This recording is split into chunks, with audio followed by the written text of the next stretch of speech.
ladies and guests, I suppose you have all heard the legend that represents opportunity as a capricious lady who knocks at every door but once, and if the door isn't opened quickly, she passes on, never to return. And that is as it should be. Lovely, desirable ladies don't wait. You have to go out and grab her. I am your opportunity. I am knocking at your door. I want to be adopted. I am the youngest one here, and what I have to offer is full of splendid opportunities for service. The American Foundation for the Blind is only 4 years old. It grew out of the imperative needs of the blind and was called into existence by the sightless themselves. It is national and international in scope and in importance. It represents the most enlightened thought on our subject that has been reached so far. Its goal is to make the lives of the blind everywhere more worthwhile by increasing their economic worth and giving them the joy of normal activity.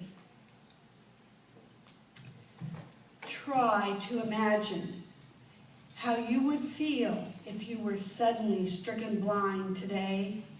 Picture yourself stumbling and groping at noonday as if in the night. Your work, your independence gone. In this dark world, wouldn't you be glad if a friend took you by the hand and said, "Come with me, and I will show you how to do some of the things you used to do when you could see"? The American Foundation will be just that type of friend to the blind in this country, if seeing people will give it the support it must have. You have all heard how through a little word dropped from the fingers of another, a ray of light from another soul touched the darkness of my mind, and I found myself, found the world, found God. It is because my teacher learned about me and broke through the dark silent imprisonment which held me that I am able to work for myself and for others. It is the caring we want more than the money. The gift without the sympathy and interest of the giver is empty. If you care, if we can make the people of this great country care, the blind will indeed triumph over blindness. The opportunity I bring to you, Lions, is this: to foster and support the work of the American Foundation for the Blind. Will you not help me hasten the day when there will be no preventable blindness, no little blind deaf child untaught, no blind man or woman unaided? I appeal to you, Lions, you who have your sight and hearing, you who are strong and brave and kind. Will you not constitute yourselves the knights of the blind in this crusade against darkness? Thank you.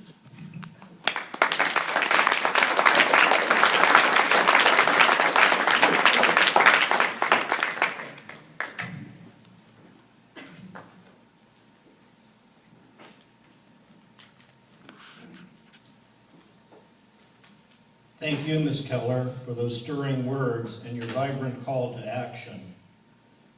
Now, I would like to call upon Ms. Anne Sullivan Macy to read a letter that Helen drafted and Annie transcribed in 1906. This letter was sent to Mr. Samuel Clemens, also known as the noted American author Mark Twain, as he was going to be presenting at a meeting in New York that focused on the needs of the blind. Mrs. Macy.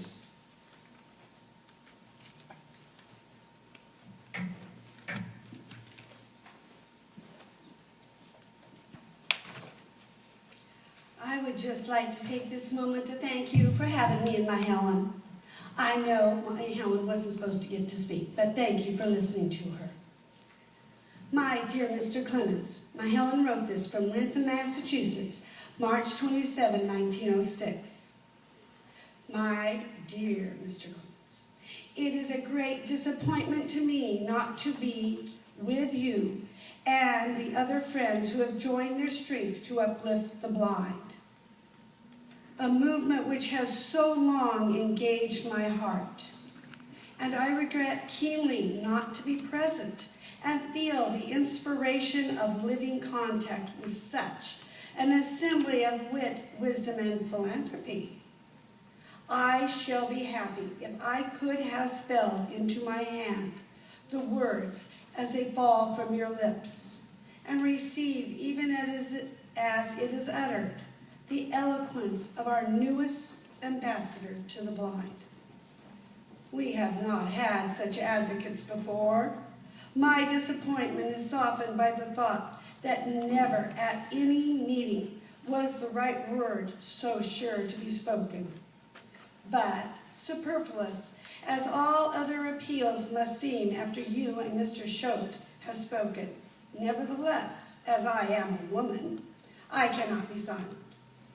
And I must ask you to read this letter, knowing that it will be lifted to eloquence by your kindly voice. To know what the blind man needs, you who can see must first imagine what it would be like not to see. And you can imagine it much more vividly if you remember that before your journey's end, you may have to go the dark way yourself. Try to realize what blindness means to those whose joyous activity is stricken to inaction. It is to live long, long days, and life is made up of days. It is to live immured and baffled, all God's rules shut out. It is to sit helpless, defrauded, while your spirit strains and tugs at its fetters, and your shoulders ache for the burden they are denied, the burden of rightful labor. The seeing man goes about his business confident. He does his share of work of the world in mine, in quarry, in factory, in counting room, asking of others no boon, save the opportunity to do a man's part and receive the laborer's reward. In an instant, an accident blinds him. The day is blotted out. Night envelops all visible world. The feet which once bore him to his task with firm and confident stride stumble and halt and fear the forward step. He is forced to a new habit of idleness, which like a canker consumes the mind and destroys its beautiful faculties. Memory confronts him with his lighted past. Amid the tangible ruins of his life, as it promised to be, he gropes his pitiful way. You have met him on your thoroughfares, with faltering feet and outstretched hands, holding out for sale his petty wares, or his cap, for your pennies. And this was a man with ambition and capabilities. It is because we know that those ambitions and capabilities can be fulfilled that we are working to improve the condition of the adult blind. You cannot bring back the light in vacant eyes, but you can give a helping hand to the sighted along their dark pilgrimage. You can teach them new skill. For work they once did with the aid of their eyes, you can substitute work that they can do with their hands. They ask only opportunity, and opportunity is a torch in the darkness. They crave no charity, no pension, but the satisfaction that comes from lucrative toil. And this satisfaction is the right of every human being. At your meeting, New York will speak its word for the blind. And when New York speaks, the world listens. The true message of New York is not the commercial ticking of busy telegraphs, but the mightier utterances of such gatherings as yours. Of late, our periodicals have been filled with depressing revelations of great social evils. Querulous critics have pointed to every flaw in our civic structure. We have listened long enough to the pessimists. You once told me you were a pessimist, Mr. Clemens, but great men are usually mistaken about themselves. You are an optimist. If you were not, you would not preside at the meeting, for it is an answer to pessimism. It proclaims that the heart and wisdom of a great city are devoted to the good of mankind, that in the busiest city in the world, no cry of distress goes up, but receives a compassionate and generous answer. Rejoice that the cause of the blind has been heard in New York, for the day after it shall be heard around the world. Yours truly, Helen Keller. Thank you.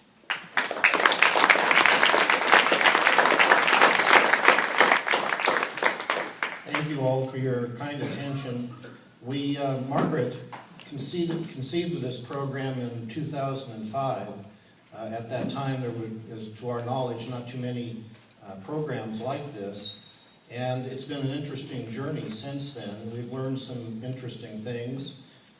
One of the things we were privileged to learn is that Helen was not the originally scheduled speaker. It was Anne Sullivan Macy. But we also met a past international director from Canada who had known past President Harry Newman quite well as a friend and neighbor, and he told us that President Newman's goal was to try to encourage the Lions to find a common cause, and that in inviting Miss Sullivan and then Helen taking over and saying, I'm going to be there and speak, it really encouraged and inspired the Lions to take up the cause of Knights of the Blind. The other interesting factor you may find intriguing is that Helen herself was a bit of a controversial figure as an adult. She was on the very liberal side of politics, to the point of calling herself a socialist, and once declaring that Woodrow Wilson was a traitor for getting us into World War I. And I share these things with you not to run down anyone's politics, but to comment on the fact that the Lions in 1925 put aside whatever political differences they might have with Helen to come together for a cause to benefit humanity. And that's the same thing we do today when we come together with different political beliefs, religious beliefs, but we focus on the greater good. And I think that's something that's so very special about our organization. I want to thank you all for the wonderful help and support you've been to people who are blind and visually handicapped and deaf, for the thousands of people in your local area, and the millions upon millions of people that Lions have helped throughout the world. Thank you so very much.